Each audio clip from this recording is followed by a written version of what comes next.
जब मैं 5 साल का था, एक भयंकर अकाल आया। एक तिनका घास भी नहीं उग रही थी। हर जगह लाशें पड़ी थीं। मेरे माता पिता ने मुझे एक पहाड़ पर इसलिए छोड़ दिया क्योंकि मैं जानवरों से बात कर सकता था। वे मुझे अजीब जीव कहते थे, लेकिन उन्हें नहीं पता था कि मैं स्वर्ग के जेड तालाब की एक सुनहरी मछली हूँ। खेलते खेलते मैं तालाब से गिर गया और इस नश्वर संसार में पुनर्जन्म ले लिया। जन्म से ही मैं जानवरों की भाषा समझता हूँ। ठीक जब मैं भूख से मरने वाला था, एक बहुत अच्छे मध्यम आयु के दंपति ने मुझे बचा लिया। उन्होंने न केवल मुझे अपने घर ले गए, बल्कि मुझे अपनी इकलौती खिचड़ी का कटोरा भी दिया। मेरी आंखों में आंसू आ गए और सुबकते हुए मैंने उन्हें माँ कहकर पुकारा। उनकी स्यूस्यू ने मुझे बहुत प्यार से गले लगाया। मैंने उनके घर के चारों ओर देखा। वह सिर्फ एक बहुत साधारण मिट्टी की झोपड़ी थी। उनके पास कुछ भी नहीं था। दीवारें बिल्कुल खाली थीं।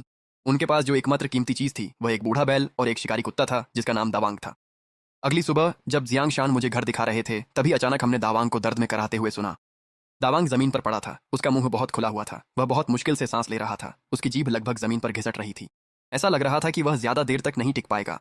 जियांग शान बुरी तरह परेशान था। इधर उधर चक्कर काट रहा था। सुस्यू भी दरवाजे की चौखट का सहारा लेकर बाहर आई। उसका चेहरा और भी ज्यादा पीला पड़ गया था।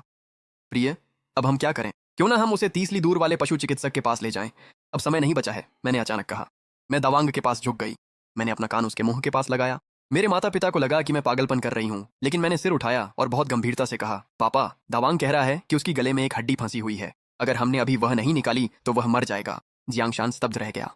तांग तांग, क्या तुम दावांग की बात समझती हो?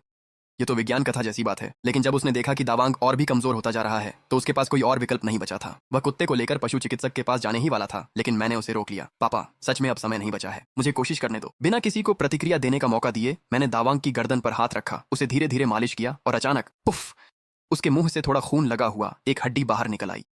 दावांग ने गहरी और तेज सांस लेना शुरू किया, अपनी पूंछ हिलाई और खुशी से कराहते हुए मेरा हाथ सहलाया। धन्यवाद छोटी मालकिन, अब से दावांग तुम्हारी रक्षा करेगा। जियांग शान और सुश्यू हैरान रह गए। वे मेरी इतनी साफ सुथरी आंखों को देख रहे थे।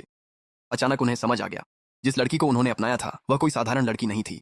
सुश्यू ने मुझे जोर से गले लगा लिया और सुबकते हुए कहा, तांग तांग, तुम हमारी छोटी सौभाग्यशाली तारा हो। यह खबर जल्दी ही दादी के कानों तक पहुंच गई।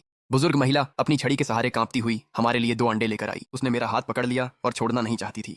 अच्छी बच्ची, अब से दादी तुम्हें बहुत प्यार करेगी। लेकिन तभी हमें बड़ी भाभी श्रीमती वांग ने देख लिया और वह हंगामा करने लगी। माँ, आप हमेशा छोटे बच्चों का पक्ष लेती हैं। तुमने सड़क से एक लड़की को उठा लिया है और तुम उन्हें अंडे दे रही हो। वांग कमर पर हाथ रखे गुस्से में बड़बड़ा रही थी। अकाल के समय में खाने का हर निवाला सोने के बराबर है। इसे किसी अजनबी को क्यों देना? मैं कहती हूँ कि यह लड़की तो मुसीबतों की चुंबक है। ये हमारे जियांग परिवार के लिए विपत्तियां लेकर आएगी। दादी गुस्से से कांप रही थी। वांग, अब चुप हो जाओ। तांग तांग एक बेचारी बच्ची है। जियांग शान और सुश्यू ने उसे नेक नियत से अपनाया है, तो इसमें बुरा क्या है? बिल्कुल, यह गलत है। वांग ने उसे घूर कर देखा। वे पहले से ही बहुत गरीब हैं। सुश्यू पूरे साल दवाइयां लेती रहती है और अब ऊपर से एक और बच्ची का बोझ। आखिरकार हमें ही उनका खर्च उठाना पड़ेगा।